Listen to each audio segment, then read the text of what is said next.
بسم اللہ الرحمن الرحیم نحمدہ ونصلی علی رسولہ الکریم۔ آج تعلیم القرآن میں سورہ بقرہ آیت 21 تا 24 تک تلاوت ترجمہ پیش کیا جا رہا ہے۔ اعوذ باللہ من الشیطان الرجیم، بسم اللہ الرحمن الرحیم۔ یا ایھا الناس اعبدوا ربکم الذی خلقکم والذین من قبلکم لعلکم تتقون الذی جعل لکم الارض فراشا والسماء بناء وأنزل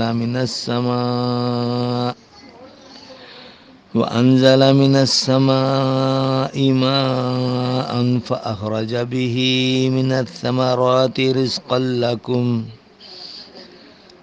فلا تجعلوا لله أندادا وأنتم تعلمون وإن كنتم في ريب مما نزلنا على عبدنا وَإِن كُنتُمْ فِي رَيْبٍ مِّمَّا نَزَّلْنَا عَلَىٰ عَبْدِنَا فَأْتُوا بِسُورَةٍ مِّن مِّثْلِهِ وَادْعُوا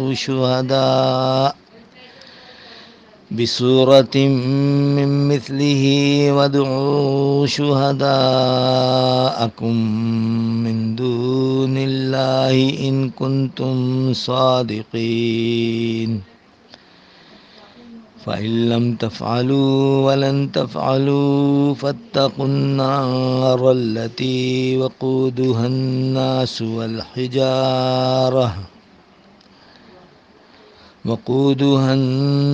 وَالْحِجَارَةُ أُعِدَّتْ لِلْكَافِرِينَ۔ صدق اللہ العظیم۔ لوگو بندگی کرو، بندگی کرو اپنے رب کی جس نے بنایا تم کو اور تم سے اگلوں کو، شاید تم پرہیزگاری پکڑو۔ جس نے بنا دیا تم کو زمین بچھونا اور آسمان عمارت، اور اتارا آسمان سے پانی، پھر نکالے اس میں میوے کھانا تمہارا۔ سو نہ ٹھہراؤ اللہ کے برابر کوئی، اور تم جانتے ہو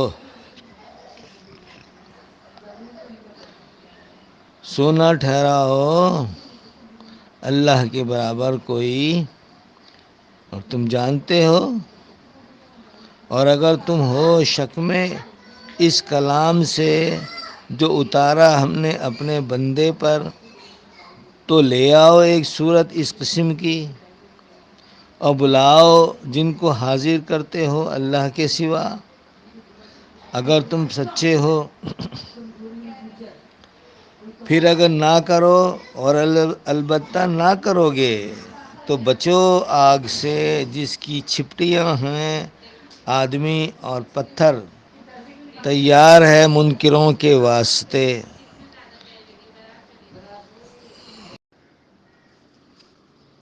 السلام علیکم ورحمۃ اللہ وبرکاتہ۔ آج جو تعلیم القرآن ہے، موز قرآن، جو شاہ عبد القادر محدث دہلوی رحمۃ اللہ علیہ، ابن شاہ ولی اللہ رحمۃ اللہ علیہ، یہ آیت نمبر 21 تا 24 تک ہے۔ ترجمہ عرض کیا جا چکا ہے، اب کچھ تفصیل کے ساتھ۔ رب اشرح لی صدری ویسر لی امری واحلل عقدۃ من لسانی یفقہوا قولی، رب زدنی علما رب زدنی علما۔ یا ایھا الناس یا ایھا الناس اعبدوا ربکم الذی خلقکم، لوگوں بندگی کرو اپنے رب کی جس نے بنایا تم کو اور تم سے اگلوں کو۔ شاید تم پرہیزگاری پکڑو۔ اللہ تعالیٰ یہاں پہ جو مخاطب ہیں وہ انسانوں سے ہیں۔ اب ان انسانوں میں جو دو گروہ ہیں، ایک ایمان والا ایک غیر ایمان والا، دونوں سے مخاطب ہیں ان آیات میں۔ آگے چل کر پھر ایک گروہ سے مخاطب ہو جائیں گے۔ جب یا ایھا الناس آتا ہے تو عام طور سے اللہ تعالیٰ اس میں ایمان والوں کو اور غیر ایمان والوں دونوں کو بھی مخاطب کر لیتے ہیں، اور کبھی صرف غیر ایمان والوں کی بات کرتے ہیں جیسے آج آ رہی ہے۔ تو اللہ تعالیٰ نے سارے انسانوں کو آگاہ کیا کہ بھئی آپ بندگی کرو اللہ کی، تمہیں کس نے بنایا ہے؟ تمہاری تخلیق تو ہم نے کی ہے، اور تم سے جو پہلے آ چکے ہیں، تمہارے قبل جو تمہارے آباء و اجداد آ چکے ہیں آدم علیہ السلام تک، ان سب کو ہم نے تخلیق کیا ہے۔ تو اس بات سے کہ تم احساس کرو کہ ہم جب اللہ کی مخلوق ہیں تو اللہ ہی کی ہمیں بندگی کرنی چاہیے، اور یہ بات جب ہوگی جب ہم پرہیزگاری اختیار کریں گے، ڈریں گے اللہ سے کہ اتنی بڑی ہستی جس نے آسمان بنائے، زمین بنائے، چاند، سورج، ستارے، پہاڑ، دریا، جنگل، بیابان، صحرا، سمندر کی گہرائیاں، پہاڑوں کی اونچائیاں، اور ستاروں کا چمکنا اور سورج کا گرمی کے ساتھ چمکنا اور چاند سورج کی منزلیں طے کرنا، یہ سارا ایک عجیب و غریب نظام ہے، انسان اس کو سوچ بھی نہیں سکتا۔ اتنا بڑا ہے کہ ان کے فاصلوں کو ہم نہیں سمجھ سکتے، کون کتنی دور ہے ایک دوسرے سے۔ ایسے ہی ذہنی قلابے لگا سکتے ہیں بس، اور اس کے علاوہ کچھ نہیں۔ انہی میں سے ہم بھی ایک مخلوق ہیں، ہم کو بھی اللہ تعالیٰ نے پیدا فرمایا۔ تو جب ہمیں یہ پتہ ہے کہ ہمیں اللہ نے پیدا فرمایا ہے تو اسی رب کی ہم بندگی کریں نا۔ تو یہ کب پیدا ہوگی یہ بندگی کرنا؟ جب ہم اللہ سے ڈریں گے کہ اللہ تو وہ ہے جو سب کچھ بنا سکتا ہے، بگاڑ بھی سکتا ہے، تو کیوں نہ ہم اپنے آپ کو بگڑنے سے بچائیں۔ پھر اللہ نے آگے کیا فرمایا کہ جس نے بنا دیا تم کو زمین بچھونا۔ اب دیکھیں اللہ تعالیٰ نے ہزارہ لاکھوں کا ستارے بنائے، سیارے بنائے، اور ایک زمین واحد سیارہ ایسا ہے کہ انسان وہاں بس سکتا ہے، اور کسی سیارے میں نہیں رہ سکتا، جتنے جی چاہے وہ جتن کر لے، کسی اور سیارے میں رہنے کی اس کے لیے کوئی گنجائش نہیں ہے۔ اللہ نے زمین کو ایسا بنا دیا جو انسان کے لیے آسان ہو گیا، حالانکہ اس میں پہاڑ، ندیاں، دریا، سمندر، جنگلی حیات، سمندری حیات، یہ سب کچھ ہے۔ اگر ساری زمین کو اللہ تعالیٰ صحرائی بنا دیتا تو اس میں رہنا کتنا مشکل تھا۔ اگر ساری زمین کو اللہ رب العزت دلدلی بنا دیتے تو دلدل میں کیسے غرقاب ہو جاتے ہیں ہم لوگ۔ ساری زمین پہ پانی ہی پانی رہنے دیتے، جیسے کہ اب بھی تقریباً 2/3 پانی ہے زمین پہ، زمینی سیارے پر، تو پانی کے اندر نہیں رہ سکتے تھے ہم۔ اور زمین کو بالکل ہی سخت کر دیتے، بہت زیادہ سخت کر دیتے کہ جس میں ذرا سی بھی کھدائی کر کے ہم عمارتوں کی بنیاد نہ رکھ سکتے تھے تو کیسا رہنا آسان ہو جاتا، اور بالکل ہی نرم کر دیتے جس میں پیر دھستے چلنا پھرنا آسان ہو جاتا۔ تو اللہ تعالیٰ نے فرمایا کہ جس نے بنا دیا تم کو زمین بچھونا۔ اب بچھونے کا کیا مقصد ہے؟ کہ جس میں راحت ملے، کلفت نہ ملے، آسانی سے ملے۔ اور یہ بچھونا، اس میں ہم رہتے ہیں، سہتے ہیں، چلتے ہیں، پھرتے ہیں۔ زمین چونکہ بچھونا ہے، یہ کوئی سونے کا، صرف سونے کے لیے اصطلاح میں تھوڑی استعمال ہوگا کہ یہاں سوتے ہی رہتے ہیں۔ تو اللہ نے اور آگے فرمایا کہ اور آسمان کو عمارت بنا دیا۔ اب زمین سے اوپر، بہت اوپر جا کر جو وہاں کی فضا ہے اور اس میں ریڈیشنز ہیں، تابکاریاں ہیں، وہ سب کی سب جو ہیں اوپر ہی اللہ نے رکھی ہیں۔ اور اللہ تعالیٰ نے آسمان کو ہمارے لیے عمارت اور چھت کا سا کام دے دیا ہے۔ اور پھر اسی آسمان سے اللہ تعالیٰ پانی اتارتے ہیں۔ اس پانی سے اس زمین، مردہ زمین کو اللہ زندہ فرما دیتے ہیں۔ پھر اس میں میوے اگاتے ہیں اللہ رب العزت، ہماری کھانے کی اشیاء، اناج، دالیں اور دیگر چیزیں اس میں سے پیدا ہوتی ہیں۔ یہ سب اللہ کے احسانات ہیں۔ اس کو ہم سوچیں کتنی آسانیاں ہیں۔ کسی اور سیارے پر یہ سب نہیں ہے، وہاں تو ہوا بھی نہیں ہے، سانس ہی کیسے سانس لینا دشوار ہے۔ کتنی زمین سے ہم آکسیجن لے کے جائیں گے، وہ کب تک رہیں گے؟ تو اللہ تعالیٰ کا بڑا احسان ہے کہ ہمیں اس زمین پہ رہنے کے لیے ٹھکانہ عطا فرمایا۔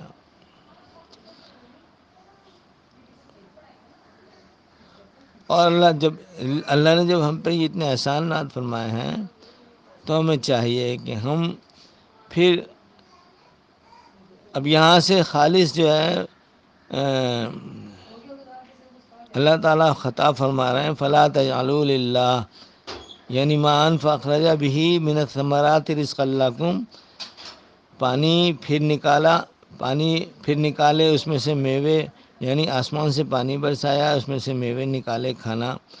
اور آگے کیا فرمایا؟ فَلَا تَجْعَلُوا لِلَّهِ، سو نہ ٹھہراؤ اللہ کے برابر کوئی۔ جب یہ ساری رحمتیں، برکتیں اللہ نے ہمارے لیے سمیٹ کے رکھ دیں اس زمینی سیارے پر، جہاں ہمارا عارضی ٹھکانہ ہے، کچھ عرصے کے لیے ساری اشیاء مہیا فرما دیں، سارے اسباب عطا فرما دیے، تو اب ہمیں یہاں پہ اللہ تعالیٰ منکرین کے براہ راست مخاطب کر رہا ہے، سو نہ ٹھہراؤ اللہ کے برابر کوئی۔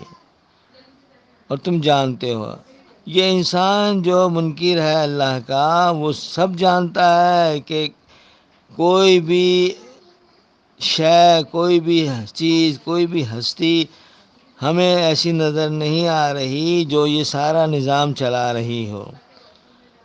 انسان کے اختیار میں بہت کچھ دے دیا، انسان کے سے بڑھ کر کسی مخلوق میں یہ اختیارات نہیں ہیں، پھر بھی انسان کچھ نہیں کر سکتا۔ سورج ہمیں حرارت پہنچاتا ہے، اور سورج ہمیں روشنی دیتا ہے، اور چاند ہمیں روشنی دیتا ہے، اور پتہ نہیں کون کون کیا کیا دیتا ہے، اور ہوائیں ہمارے لیے مسخر فرما دی ہیں۔ یہ سب اللہ نے دی ہیں ہمارے کو۔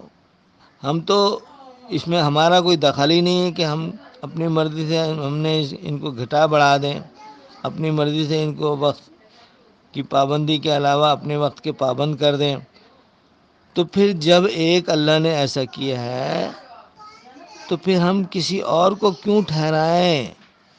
جب یقینی طور، اسی لیے اللہ نے فرمایا ہے کہ سو نہ ٹھہراؤ اللہ کے برابر کوئی، تم جانتے ہو۔ یہ جو وَأَنْتُمْ تَعْلَمُونَ، اور تم جانتے ہو، یعنی یہ ہمارے شعور میں یہ بات بسی ہوئی ہے۔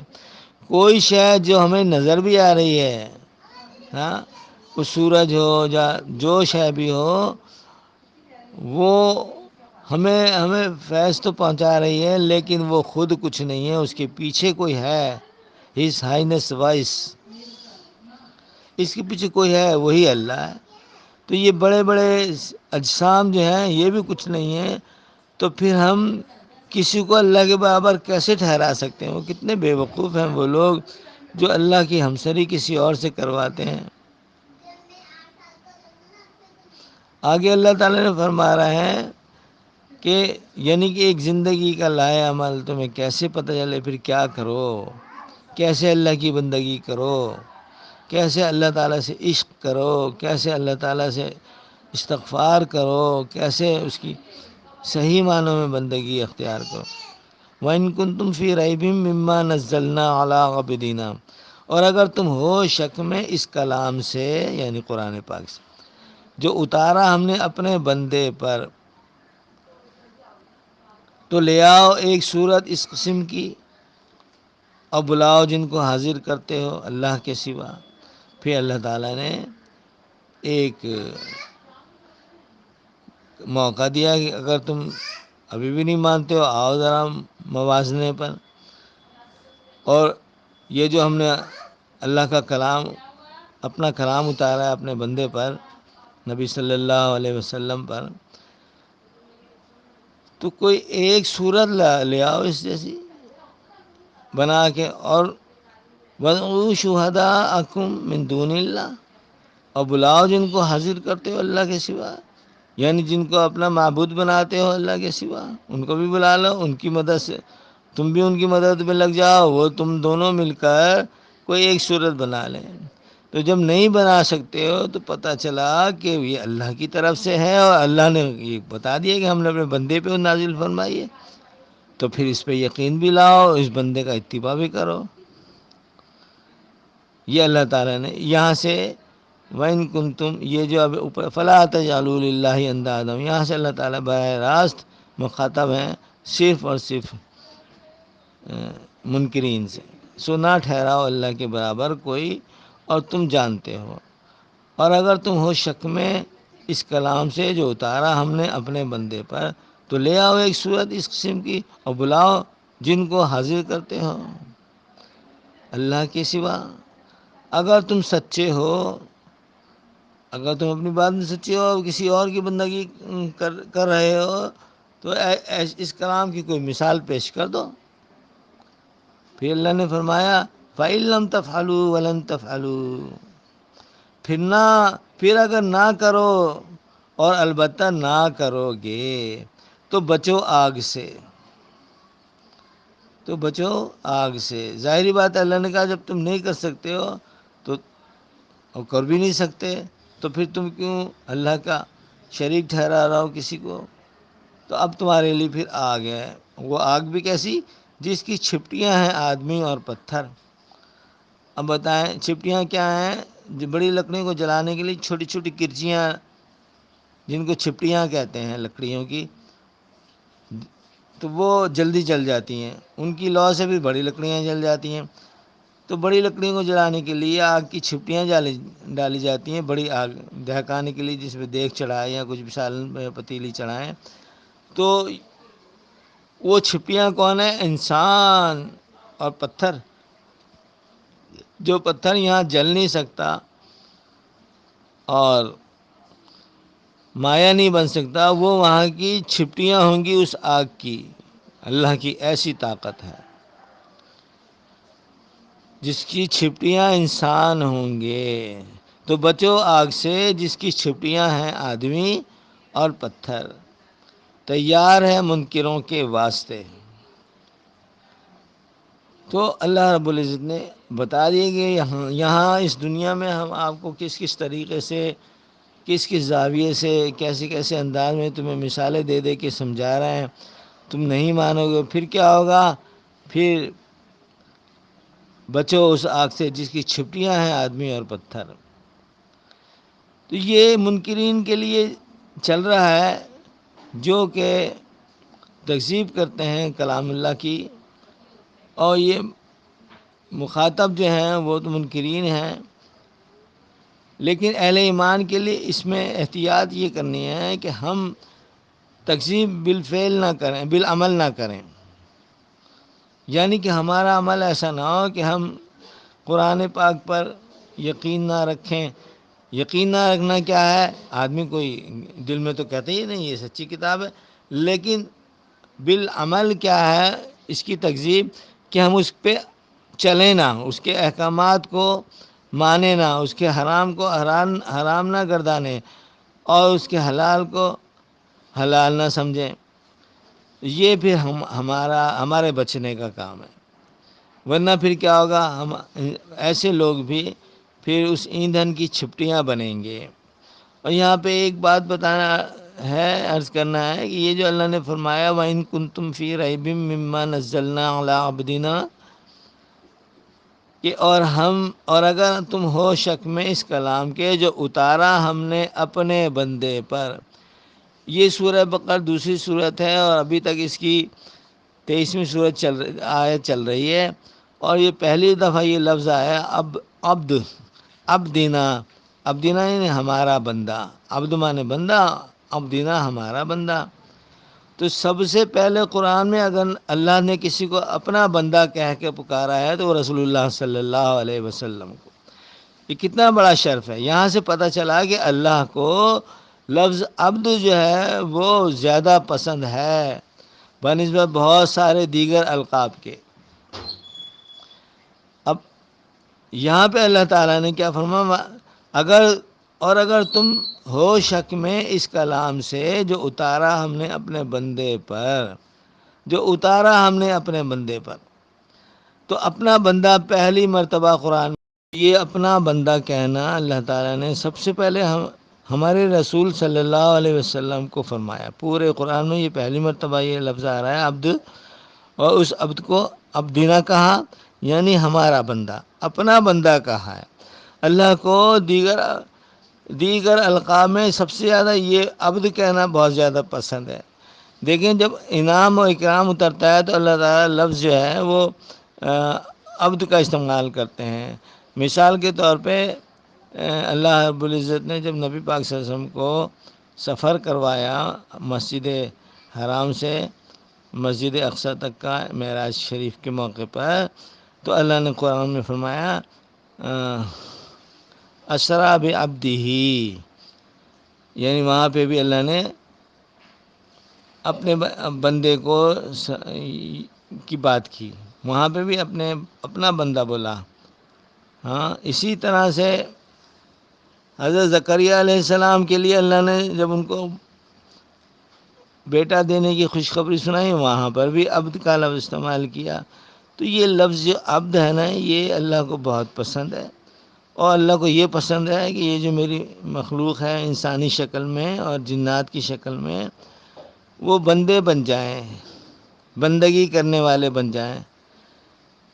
تو جو لوگ بندگی کرتے ہیں ظاہر سی بات ہے اللہ کو وہی زیادہ پسند ہوں گے۔ تو ہم اللہ تعالیٰ کی بندگی کرنے والے بن جائیں۔ وآخر دعوانا الحمدللہ رب العالمین۔